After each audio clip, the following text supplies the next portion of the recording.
بسم اللہ الرحمن الرحیم۔ گمنام ہیرو کے معزز ناظرین السلام علیکم۔ دوستو لائک ضرور کر دیا کریں، شکریہ۔ آئیے چلتے ہیں کہانی کی طرف۔ دائیں بائیں جو لوگ بیٹھے تھے ان کے ہاتھوں میں چھوٹی چھوٹی اسٹین گنیں تھیں جن کا رخ میری طرف تھا۔ تو بالآخر تم آ ہی گئے، یہ بھی نہ سوچا کہ تم بالکل تنہا ہو۔ ڈرائیور نے کھڑکی سے سر باہر نکالتے ہوئے کہا، میں تنہا نہیں ہوں، یہ لڑکا بھی میرے ساتھ ہے لیکن یہ بے ہوش ہو چکا ہے۔ ہمیں اس سے یہی امید تھی، اسے باہر نکال دو۔ کیا ضرورت ہے اس کی؟ اب مجھے کہاں چلنا ہوگا؟ کار ادھر گلی میں لے چلو، ہم تمہارے پیچھے آ رہے ہیں۔ ڈرائیور نے بڑے جمے ہوئے لہجے میں کہا، میرا خیال تھا کہ فردوسی وہی ہے، اس کی آواز مجھے فون پر سنی ہوئی آواز سے ملتی جلتی لگتی تھی۔ ٹھیک ہے تم آ جاؤ، یہ کہہ کر میں نے گاڑی ان کی کار کے پاس سے گزاری۔ وہ تعداد میں 3 تھے اور سب کے سب مسلح تھے۔ تینوں نے بہت عمدہ لباس پہن رکھا تھا، جیسے وہ ابھی ابھی دھل دھلا کر وہاں آئے ہوں۔ پتہ نہیں عباد شاہ نے کتنے آدمی اپنے ساتھ ملا رکھے تھے، اور اب تو ایک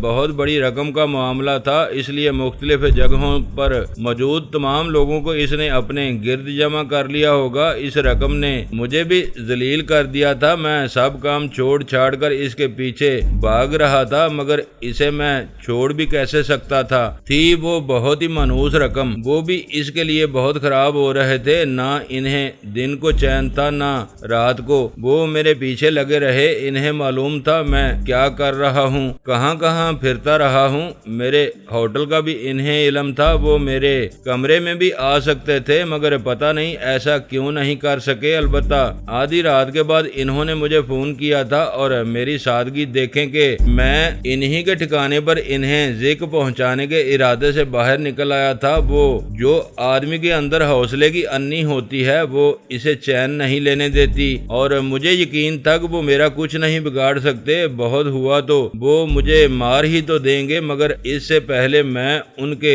بہت سے آدمی ختم کر سکتا تھا، اتنا مجھے بھی یقین تھا، جو کبھی متزلزل نہیں ہو سکا۔ میں کسی بھی صورتحال سے کبھی مایوس نہیں ہوا تھا۔ گلی خاصی کھلی تھی، ان کی کار میرے ساتھ ساتھ چل رہی تھی۔ 7ویں کوٹھی پر پہنچ کر انہوں نے مجھے رکنے کا اشارہ کیا۔ کوٹھی کا گیٹ کھلا پڑا تھا، اس کے اندر چلے جاؤ، ہم بھی آ رہے ہیں، ڈرائیور نے کہا۔ میں نے گاڑی گیٹ کے اندر پہنچا دی۔ میں جب دروازہ کھول کر باہر نکلا تو اس وقت وہ تینوں بھی کار سے نکل رہے تھے۔ میرے ہاتھ میں پستول دیکھ کر وہ کچھ پریشان سے ہو گئے۔ ڈرائیور نے مجھے ٹوکتے ہوئے کہا، بہتر ہے تم اپنا یہ پستول پھینک دو۔ کوٹھی کوئی 2 کنال کے رقبے پر پھیلی ہوئی تھی، اور اس کی عمارت پلاٹ کے پچھلے حصے میں بنی تھی۔ ڈرتے ہو کیا؟ یہ بہتر نہ ہوگا کہ تم اپنے ہتھیار الگ رکھ دو، یہ میرا حکم ہے، میں نے کار کے کھلے دروازے کے عقب میں رک کر کہا۔ آپ ہماری بات نہیں سمجھے سردار صاحب، اس پستول پر سائلنسر لگا ہے، یہ اس لڑکے کا پستول ہے۔ ہاں، اس نے مجھ پر اسی سے حملہ کیا تھا، ورنہ میں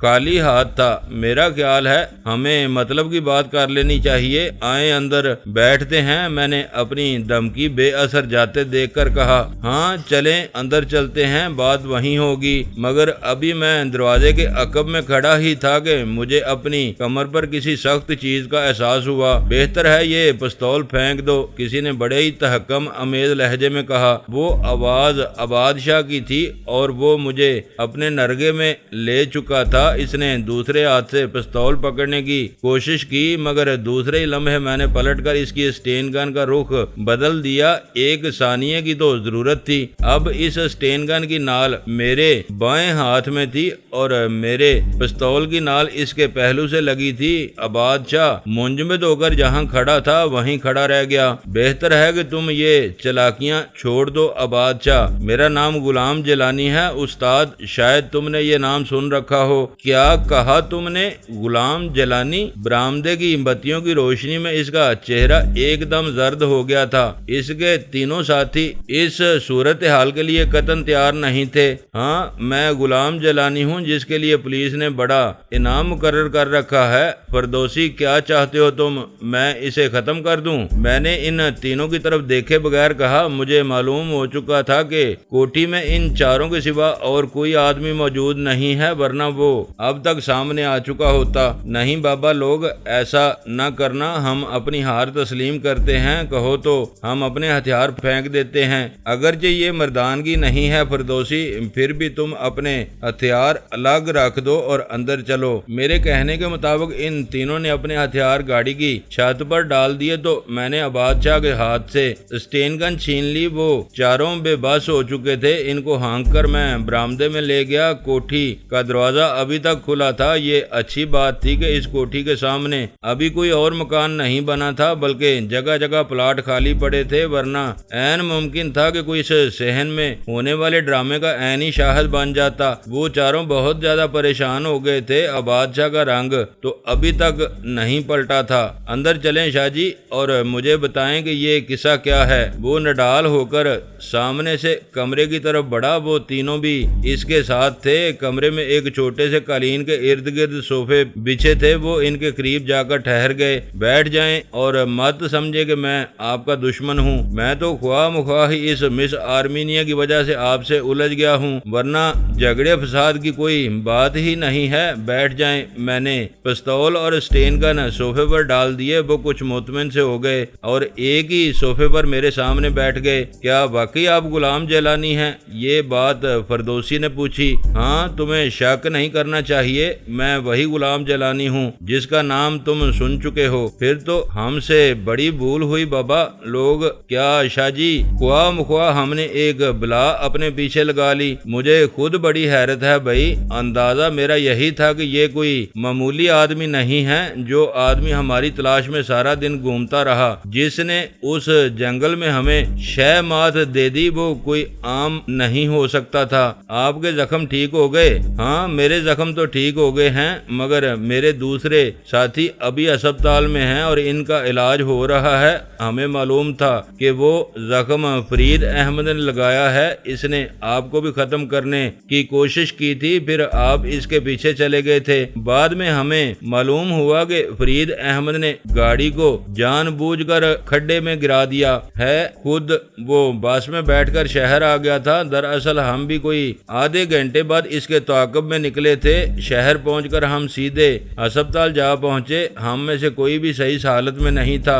جب میں وہاں سے نکلا تو میں نے فرید احمد کے گھر کا پتہ معلوم کیا اور پھر ہم اسے اٹھا کر یہاں لے آئے، مگر وہ منہ سے کچھ پھوٹتا ہی نہیں۔ مجبور ہو کر ہم اس کی بہن اور اس کی ماں باپ کو بھی یہاں لے آئے ہیں، لیکن ابھی تک ہمیں کوئی کامیابی حاصل نہیں ہوئی۔ اس کے والدین کو کچھ بھی معلوم نہیں کہ وہ رقم کہاں ہے۔ فرید احمد 2 دن سے بے ہوش پڑا ہے۔ فردوسی نے کچھ زیادہ ہی سخت ہاتھ مار دیا تھا۔ ویسے تو وہ ٹھیک ہی ہے، اس کی بے ہوشی ہمیں پریشان کر رہی ہے۔ اس کا کیا بنا اس مس آرمینیا کا؟ وہ ابھی تک پولیس کی تحویل میں ہے، مگر آرام سے ہے۔ دراصل اس کے پاس جو بت تھے ان میں بھی ہیروئن تھی، ان کی دیواروں کے اندر جمائی گئی تھی۔ پولیس نے وہ بھی برآمد کر لی، بت توڑ کر نکال لی۔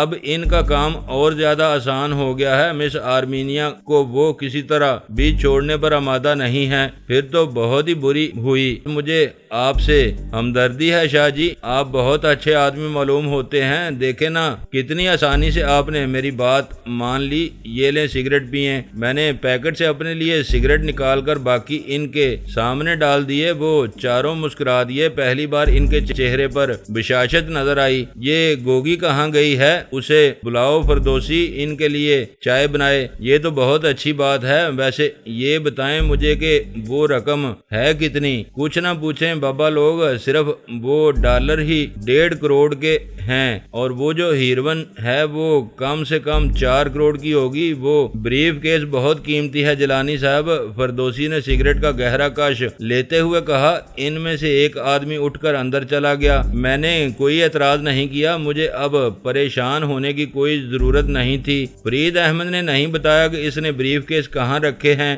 میرے بریف کیس میں 80 لاکھ روپیہ ہے، وہ مجھے ملنا چاہیے۔ کیوں شاہ جی، ملنا چاہیے کہ نہیں؟ بالکل جی، آپ تو اپنے ہی بھائی بند نکلے جیلانی صاحب، ورنہ ہم سمجھے تھے کہ کوئی وڈیرا ہم سے ٹکرا گیا ہے سردار کریم نواز۔ اب اس فرید احمد کو ہوش آئے تو پتہ چلے اس فردوسی نے اسے زیادہ ہی گہری ضرب لگا دی ہے، کسی ڈاکٹر کو دکھایا ہوتا۔ یہی تو مصیبت ہے، اب صبح ہم کسی ڈاکٹر کو بلائیں گے، ورنہ ہمارا خیال تھا خود ہی ہوش میں آ جائے گا۔ سانس اس کا بالکل ٹھیک ہے، دل بھی دھڑک رہا ہے، بس دماغ ہی سن ہو گیا ہے اس کا، کہیں وہ مکر تو نہیں کر رہا؟ نہیں جی ایسی بات نہیں ہے، اس کی بہن کو ہم اس کے سامنے لے جا چکے ہیں، بڑی دھمکیاں دی ہیں ہم نے اسے، مگر وہ ایسا پکا آدمی ہے کہ اس نے نہ بولنے کی قسم کھا رکھی ہے۔ اتنے میں ان کا آدمی ملازمہ کے ہاتھ پر چائے رکھوا کر اندر آ گیا۔ اوئے لشکر خان، جاؤ اس لڑکے کو دیکھو، وہ تو ہمیں یاد ہی نہیں رہا، دیکھو اس کا کیا حال ہے۔ عباد شاہ نے گوگی پر ایک نظر ڈالتے ہوئے کہا، اس نے بڑے کرینے سے چائے ہمارے سامنے رکھی اور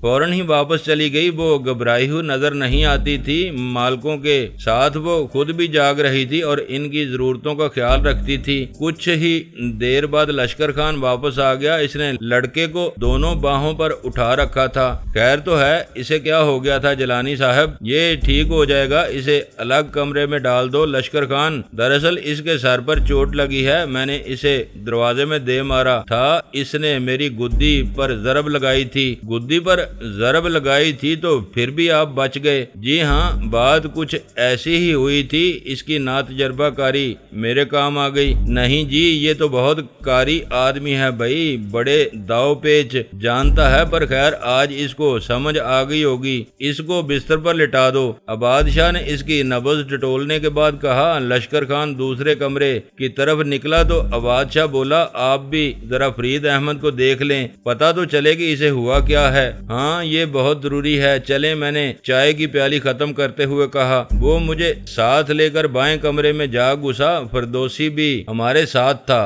تیسرے آدمی کا نام افضل احمد تھا، وہ کمرے میں ہی بیٹھا تھا۔ میں نے اپنا پستول جیب میں ڈال لیا تھا، ان کے ہتھیار البتہ وہیں پڑے رہے۔ فرید احمد اکبی کمرے میں بستر پر لیٹا تھا، اس حال میں کہ اس کی آنکھیں بند تھیں، لباس بے ترتیب سا تھا، قمیض شلوار جو وہ پہنے ہوئے تھا اس بات کی گواہی دے رہے تھے کہ اس پر تشدد کیا گیا ہے۔ جگہ جگہ خون کے داغ نظر آتے تھے، مگر وہ ہوش میں نہیں تھا۔ اس کی نبضیں میں نے ٹٹول کر دیکھی، دونوں آنکھوں میں جھانک کر دیکھ لیا۔ وہ 2 دن سے بے ہوش تھا، ضروری تھا کہ وہ لوگ اس کا علاج کرواتے، مگر اس کے لیے وہ ایسا ڈاکٹر کہاں سے لاتے جو ان کا راز کسی پر ظاہر نہ کرتا۔ اس بات سے ڈرتے ہوئے وہ لوگ چپ ہی رہے ہوں گے۔ کوئی فون ہے یہاں؟ ہاں فون تو موجود ہے، دراصل یہ کوٹھی فردوسی کی ہے، ٹیلی فون پر اسی نے آپ سے بات کی تھی۔ ٹھیک ہے آپ میرے ساتھ آئیں، اسے ڈاکٹر کی شدید ضرورت ہے۔ عباد شاہ مجھے ڈرائنگ روم میں لے گیا، فون پر میں نے اسی صوفی نرسنگ ہوم کے نمبر گما دیے۔ ڈاکٹر قریشی کے اسسٹنٹ ڈاکٹر عظیم رات کو وہاں موجود ہوتے تھے، ان سے میری الیک سلیک کچھ زیادہ ہی بڑھ گئی تھی، وہ مجھے فون پر مل گئے۔ کلینک میں مریضوں کی دیکھ بھال کے لیے وہ رات بھر بڑی دل جمی سے کام کرتے تھے، وہاں سے نکلنے پر میں ان کی توجہ، ہمدردی اور محبت کی وجہ سے 1000 روپے الگ دے آیا تھا، جس کے لیے وہ میرے بہت زیادہ شکر گزار تھے۔ جب انہوں نے میرا نام سنا تو وہ کھل اٹھے۔ کیا حال ہے سردار صاحب، خیر تو ہے نا؟ جی میں تو آپ کی دعا سے بالکل ٹھیک ہوں، مسئلہ میرے ایک عزیز کا ہے، وہ بے ہوش پڑے ہیں، اگر آپ آ جائیں تو یہ آپ کی مہربانی ہوگی، فیس کی پرواہ نہ کریں، میں آ جاؤں، مگر کیا آپ انہیں یہاں نہیں لا سکتے؟ یہ بھی ہو سکتا ہے، بالکل ہو سکتا ہے، مگر وہ کچھ زیادہ ہی پریشان ہیں، براہ کرم آپ خود یہاں آ جائیں، ضروری سامان لے کر آ جائیں۔ وہ تو ٹھیک ہے مگر میں آ نہیں سکوں گا، آپ اسے یہاں بھیج دیں، میں دیکھ لوں گا۔ 2 مریضوں کی حالت یہاں بہت خراب ہے اور میرا یہاں ٹھہرنا بہت ضروری ہے، بہتر ہے میں مریض کو بھیج دیتا ہوں، یاسین نام ہے اس کا، خدا حافظ۔ فون بند کر کے میں عباد شاہ کی طرف متوجہ ہوا، اس کو صوفی نرسنگ ہوم پہنچا دیں، ان سے کہیں کہ یہ محمد یاسین ہے، اس کا اصل نام انہیں مت بتائیں، علاج اس کا بہت ضروری ہے شاہ جی، ورنہ ہم کچھ بھی نہیں کر سکیں گے، سب کچھ اس کے ساتھ ہی ختم ہو جائے گا۔ ٹھیک ہے فردوسی، تم اسے افضل احمد کے ساتھ ہسپتال لے جاؤ ابھی اور اسی وقت۔ اس کل کے لونڈے نے تو ہمیں تباہ کر کے رکھ دیا ہے، اس کے کپڑے تبدیل کروا دیں، یہ بہت ضروری ہے۔ ہاں یہ ٹھیک کہا ہے آپ نے اوے فضل احمد اس کو نیا جوڑا پہنا دو، بڑا ذلیل آدمی ہے یہ۔ دونوں بریف کیس اس نے کسی ایسی جگہ سنبھال کر رکھے ہیں کہ اس کے والدین کو بھی علم نہیں ہے۔ ہم نے اس کا سارا گھر الٹ کر رکھ دیا تھا۔ مجھے معلوم ہے، میں آپ کی کارروائی دیکھ آیا ہوں۔ چھڈو جی، اصل مصیبت تو تم ہو۔ وہ جمعدار خواہ مخواہ مارا گیا۔ اس رقم نے تو ہم سب کو تباہ کر دیا ہے، اور اگر یہ پولیس کے ہاتھ آ جاتی پھر تو بولو ہی رام تھا۔ ہم تو بالکل ہی برباد ہو گئے تھے۔ پتہ نہیں کس دشمن نے مخبری کی تھی، وہ مل جائے تو میں اس کا گردن کاٹ دوں۔ شاہ جی ایک دم طیش میں آ گئے۔ فضل احمد اور فردوسی کچھ ہی دیر بعد فرید احمد کو کار میں ڈال کر کلینک کی طرف چل دیے۔ اب صرف لشکر خان وہاں رہ گیا تھا اور اسے سخت نیند آ رہی تھی۔ جا ہوئے ادھر جا کر سو جا، خواہ مخواہ جمائیاں لے رہا ہے تو، کوئی کام ہوا تو تجھے جگا لیں گے۔ وہ بھی یہ بات سن کر ہمارے سامنے سے اٹھ گیا۔ فرید احمد کے والدین کہاں ہیں؟ وہ سو چکے ہیں۔ ان کو ہم نے بلا وجہ پریشان کیا، مگر اب وہ مطمئن ہیں۔ کمرہ ہم باہر سے بند رکھتے ہیں، رقم مل جائے تو ہم انہیں باعزت بری کر دیں گے۔ یہ مکار لڑکا پیٹ کے درد کا بہانہ کر کے گھر میں پڑا رہا، سوچتا ہوگا کہ بات دب جائے تو پھر یہ باہر نکلے۔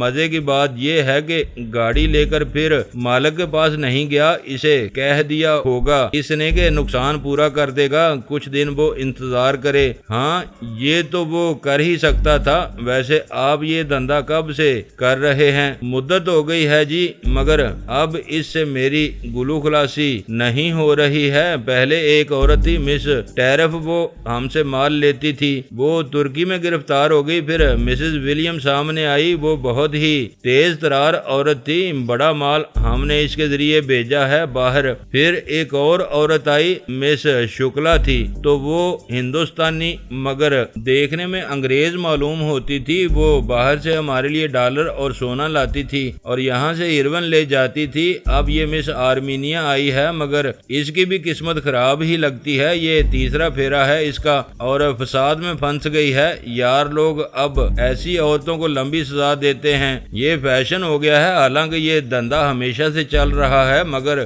اب ہماری باری آئی ہے اور ہم یورپ کے ملکوں میں یہ مال بیچتے ہیں تو وہ لوگ تلملا اٹھتے ہیں۔ حالات یہ ہے کہ وہ ہمیں سرحدی علاقوں کے لیے لمبی امداد دینے پر آمادہ ہیں کہ کسی نہ کسی طرح اس کی کاشت روکی جا سکے۔ کیوں بھائی آپ مامے لگتے ہیں؟ کیوں یہ مال نہ بھیجیں ہم؟ ذرا تمہاری بھی اولادیں خراب ہوں تو پھر تمہیں پتہ چلے کہ دوسری قوموں کو کیسے خراب کرتے ہیں۔ مگر ہماری حکومت نئے نئے قانون بنا رہی ہے، ایسے سخت کہ یہ دھندا کرنا مشکل ہو گیا ہے۔ بھائی تم راستے سے ہٹ جاؤ، تمہیں کیا تکلیف ہے؟ یورپ والے تمہارے سگے تو نہیں ہیں، یہ زہر ان تک پہنچنے دو، تمہارا کیا جاتا ہے؟ مگر یہ باز ہی نہیں آتے، سمجھ میں نہیں آتا کیا کریں۔ وہ اپنی ہی ترنگ میں مست مجرمانہ ذہنیت کے زیر اثر اپنے نظریات بیان کر رہا تھا، اپنی کاروباری دشواریوں کا رونا رو رہا تھا۔ مگر اس میں اپنا بھی تو نقصان ہے شاہ جی، ہماری اپنی نسل خراب ہو رہی ہے۔ میں نے اسے سمجھانے کی کوشش کی،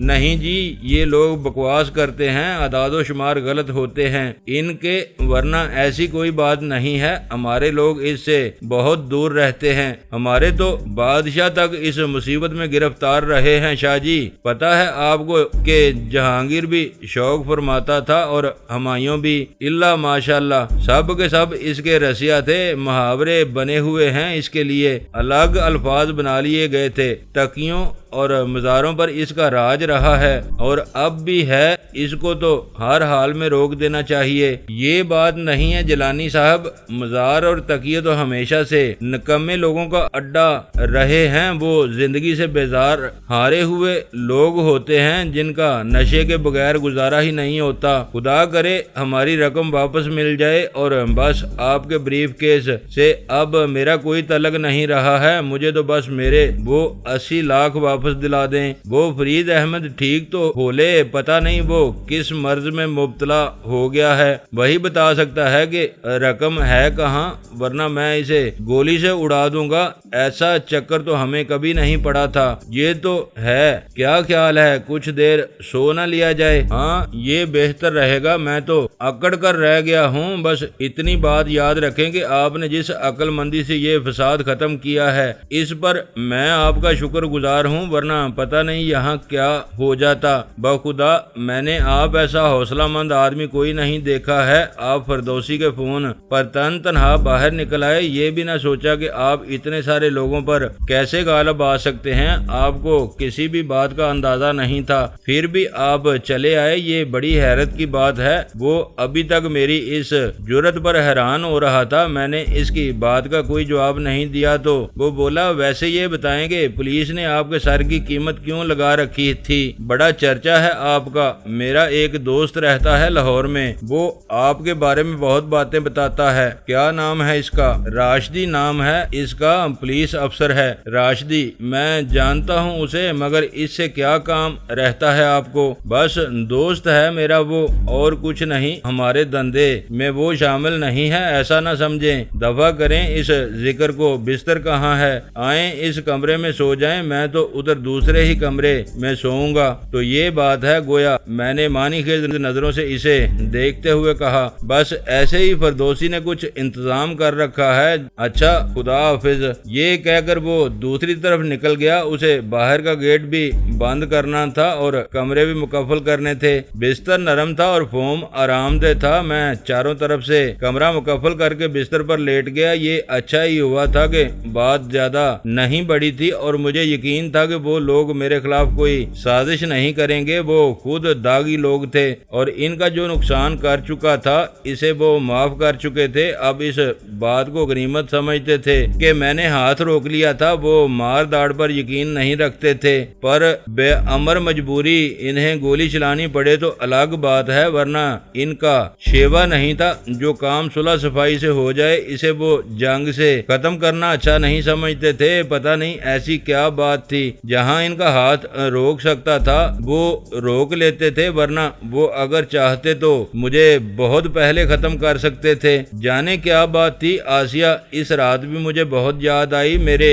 اور اس کے درمیان کوئی ایسا ہی لاسلکی رابطہ قائم تھا کہ وہ اگر کسی اذیت میں مبتلا ہوتی تھی تو میرا چین اڑ جاتا تھا۔ اس رات بھی بستر پر لیٹنے کے بعد میرا دھیان اسی کی طرف تھا۔ خدا کرے وہ خیریت سے ہو۔ میں اس عذاب سے فراغت پاتے ہی اس کے پاس پہنچ جانا چاہتا تھا۔ اس کی گیریاں آنکھیں ٹھہر ٹھہر کر میرے تصور میں ابھرتی تھیں، پھر بھی میں دل کی تسلی دے کر سو ہی گیا کہ نیند نے نڈال کر رکھا تھا۔ جب میری آنکھ کھلی تو اس وقت دن کے 10 بج رہے تھے۔ کوٹھی میں ابھی تک سناٹا چھایا ہوا تھا، شاید گوگی بھی سوئی ہوئی تھی، ورنہ باورچی خانے میں کچھ تو شور ہوتا۔ فرید احمد کے گھر والے بھی شاید نہیں جاگے تھے، اگر جاگے بھی تھے تو عین ممکن ہے انہیں بہت دور کے کمرے میں ڈال دیا گیا ہو۔ آوازیں ان کی مجھ تک نہیں پہنچ رہی تھیں اور ڈرائنگ روم میں فون بھی خاموش تھا، مگر جب میں اس کے پاس پہنچا تو معلوم ہوا کہ اس کا ریسیور کسی نے الگ ڈال دیا تھا، شاید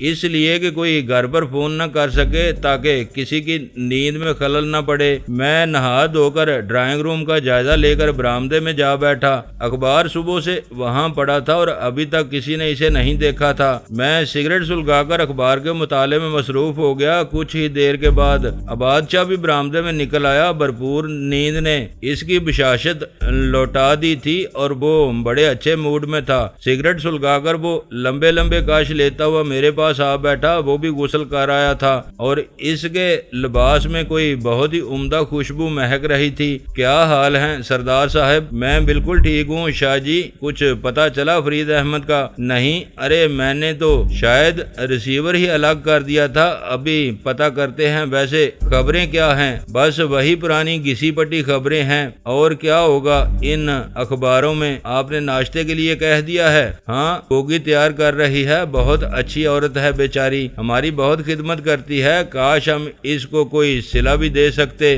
ٹھہریں میں ان کو فون کرتا ہوں۔ یہ کہہ کر وہ اخبار دیکھے بغیر اندر چلا گیا۔ کچھ دیر بعد جب وہ واپس آیا تو بولا، یار جی ڈاکٹر نے تو کمال کر دیا ہے، فرید احمد کو ہوش آ گیا ہے، حد ہو گئی۔ وہ فردوسی ہمیں صبح سے فون کر رہا تھا مگر ہم نے اٹھایا ہی نہیں۔ چلیں مبارک ہو آپ کو، ایک مرحلہ تو بخوبی طے ہو گیا ہے۔ وہ گھر کب آ رہے ہیں؟ میرا خیال ہے شام تک اسے وہ لوگ فارغ کر دیں گے۔ پھر ٹھیک ہے، اسے آپ میرے حوالے کر دیں، میں دیکھوں گا وہ کیا کہتا کہتا ہے استاد 30 مار خان میں یہی کروں گا، بس ہماری رقم اور مال واپس دلا دیں اور ہمیں کچھ نہیں چاہیے، فکر نہ کریں، میرا خیال ہے کہ سب کچھ ابھی تک محفوظ ہوگا، دیکھیں کیا ہوتا ہے، آج مجھے مس آرمینیا کے وکیل کے پاس بھی جانا ہے۔ تو ٹھیک ہے ضرور جائیں، ذرا باہر گھوم آتا ہوں، مگر ابھی تک آپ نے مجھے فرید احمد کے والدین سے نہیں ملوایا، مل لیں، فرید احمد آ جائے تو اس کے سامنے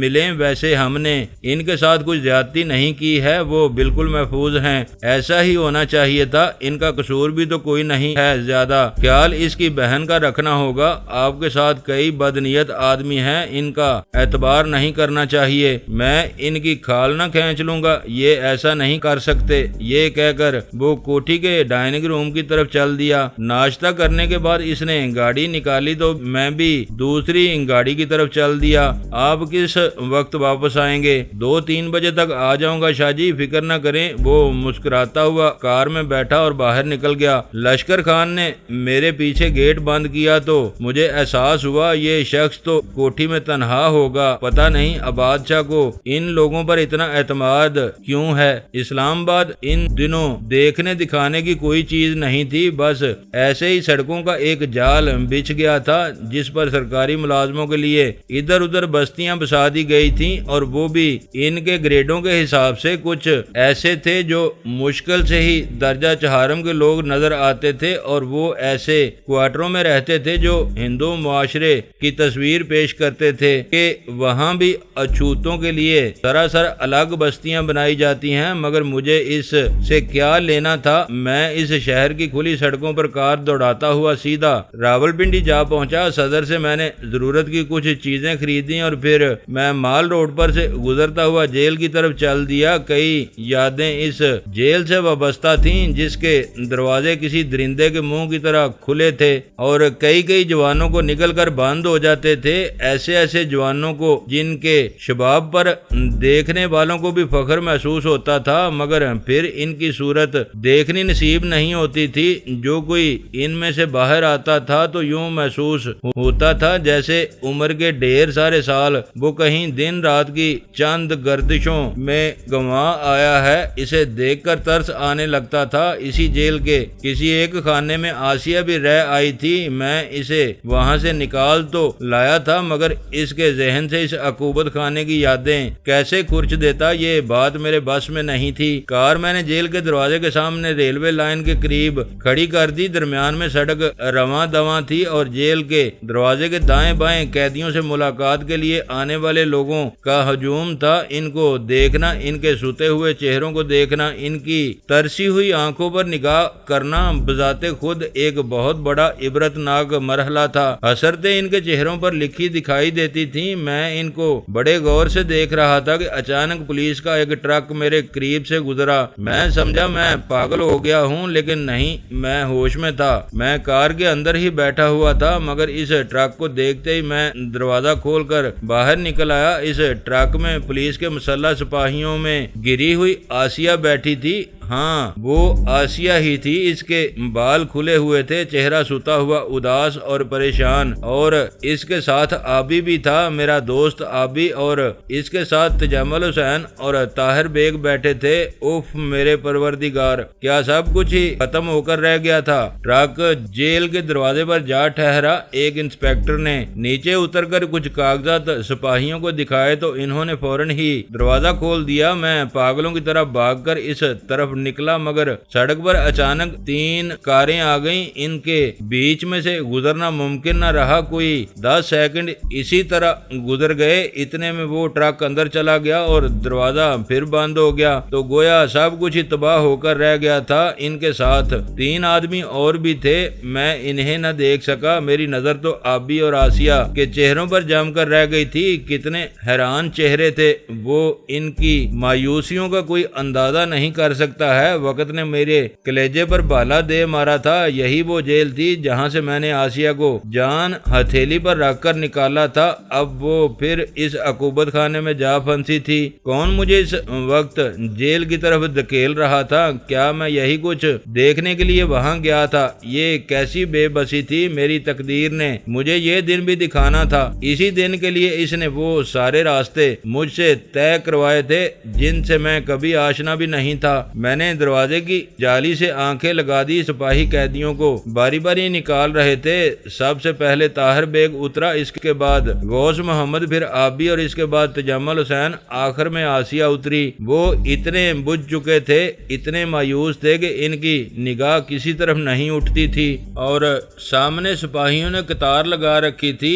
آسیہ کا سیاہ لباس اس کے گلے میں جھول رہا تھا، اسے کسی بھی بات کا ہوش نہیں تھا۔ ذرا دیر کے لیے ایک سپاہی دائیں طرف ہوا تو اسی وقت آسیہ نے ٹرک کے اڈے پر پیر رکھا۔ میں ایک دم بڑے زور سے کھنکارا۔ آسیہ نے شاید میری کھنکار کو سمجھ لیا تھا، اس نے گھبرا کر ادھر ادھر دیکھا۔ بہن جی، میں نے اسے آواز دے دی، تب اس نے نگاہ اٹھا کر جالی میں سے مجھے دیکھا۔ پہلی ہی نظر میں وہ مجھے پہچان گئی، اس کے ہونٹ کپ کپائے اور وہ دونوں ہاتھ پھیلا کر دروازے کی طرف بڑھی، مگر سپاہی نے ایک دم اسے دھکا دے کر روکا اور ٹرک کی دیوار سے لگا دیا۔ آسیہ نے مجھے پہچان لیا تھا۔ اس وقت تک ٹرک کے دوسرے قیدی آگے جا چکے تھے۔ وہ انسپیکٹر جو انہیں لے کر آیا تھا سامنے ہی کھڑا تھا۔ آسیہ ذرا دیر کے لیے دروازے کی جالیوں کی طرف دیکھتی رہی، پھر اس نے سر جھکا دیا۔ وہ انسپیکٹر اسے کہہ رہا تھا، چل اندر، یہ کیا ڈرامہ لگا رکھا ہے تو نے؟ کون ہے باہر جس سے ملنے جا رہی ہے؟ اس وقت ملاقاتی کسی نام کے سلسلے میں میرے قریب جالی کے سامنے آ ٹھہرے تھے۔ انسپیکٹر نے ہمیں بڑے غضبناک انداز سے گھور کر دیکھا اور پھر آسیہ کو دھکیلتا ہوا وہ جیل کے اگلے دروازے کی طرف لے چلا۔ آسیہ نے صرف ایک بار مڑ کر دیکھا اور پھر وہ میری نظروں سے اوجھل ہو گئی۔ دوستو، ویڈیو کو لائک ضرور کر دیا کریں۔ ISI پاک آرمی زندہ باد، پاکستان پائندہ باد۔ معزز ناظرین، اپنا خیال رکھیے گا اور اپنے اس چینل کا بھی شکریہ۔